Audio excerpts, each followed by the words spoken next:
지금의 어떤 윤석열 정부가 계획하고 있는 것들이 실제로 너무나 많은 우려를 표현하는 지식인들을 포함해서 시민들까지 표하고 있기 때문에 좀 더 이거에 대한 감시와 그거에 대한 어떤 새로운 대안을 만들어내고 그리고 또 그거에 대한 어떤 답변을 해줄 수 있는 그런 담론이 만들어져야 하지 않을까.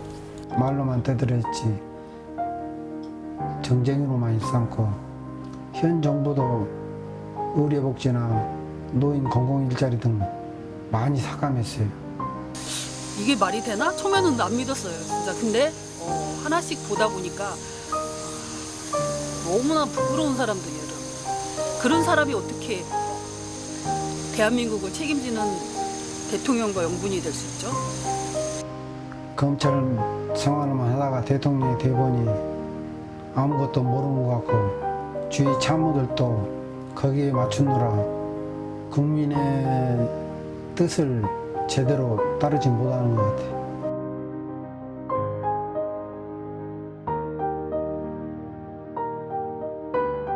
기사나 이런 걸 검색을 해보면 천편일률이다 이런 느낌이 있고, 또 어떤 사회적으로 중요한 문제에 대해서는 취재를 한 결과라기보다는 어떤 하나의 소스를 그대로 베껴 적는 소위 받아쓰기 그런 느낌이 좀 많이 들어요. 지금 현재 있는 언론들이, 중앙 언론들이 대부분 권력이나 또는 자본에 정독돼 있는 형태다 보니까 탐사보도 자체가 없는 나라지 않습니까? 몇몇 시도한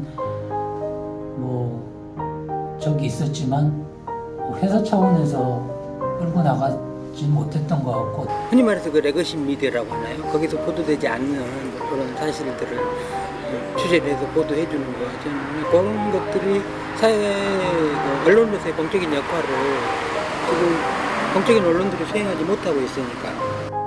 이슈만을 쫓아서 보도를 하고 책임이 없는 것 같아요. 지금의 언론은 너무나 처참하게 권력자의 편에 들어서 예전에는 조중동을 뭐라고 했지만 지금은 다른 신문들도 다른 언론사도 조중동과 별반 다르지가 않아요.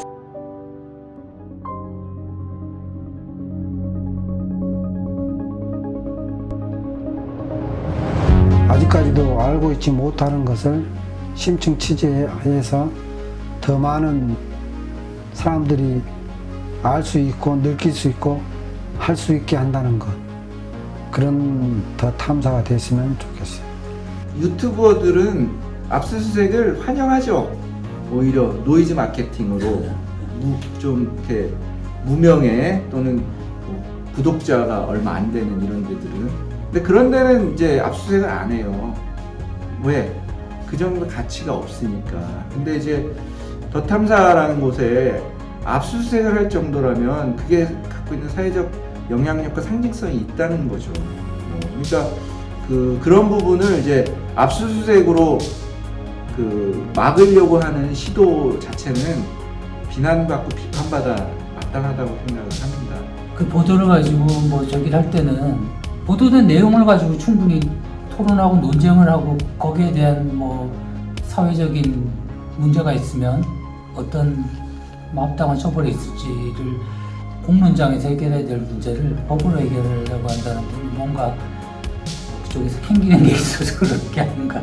새로운 어떤 지향점을 가지고 출발하는 그런 언론사에 이렇게 수많은 사람들을 데리고 가서 압수수색을 했었다는 거, 그리고 그거에 대해서 다른 언론사나 혹은 방송에서 크게 관심을 가지고 않았었다는 게 저는 좀 우리가 이렇게 무서운 곳에서 살고 있었나? 언론사가 의심된다는 이유만으로 압수수색을 한다는 건 좀 문제가 있다고 보고요. 저는 그 압수수색 영장을 청구한 검찰도 문제지만, 그런 경우에는 압수수색 영장을 발부하는 판사도 좀 더 고민해봐야 되는 게 아닌가. 점점 더 언론 환경이 어려워질 텐데 앞으로 더 잘해주시기. 우리 같은 작은 시민들의 바람을, 그러니까 권력자의 편에서 보지 말고 대한민국 국민의 편에서 언론의 역할을 제대로 해줬으면 하고 바랍니다. 시민 언론 더 탐사에서 꼭 이슈만을 쫓는 게 아니고 궁금하고 아 이렇게까지 해결이 되었구나라고 완료 보고까지 해줄 수 있는 그런 언론이 되었으면 좋겠습니다.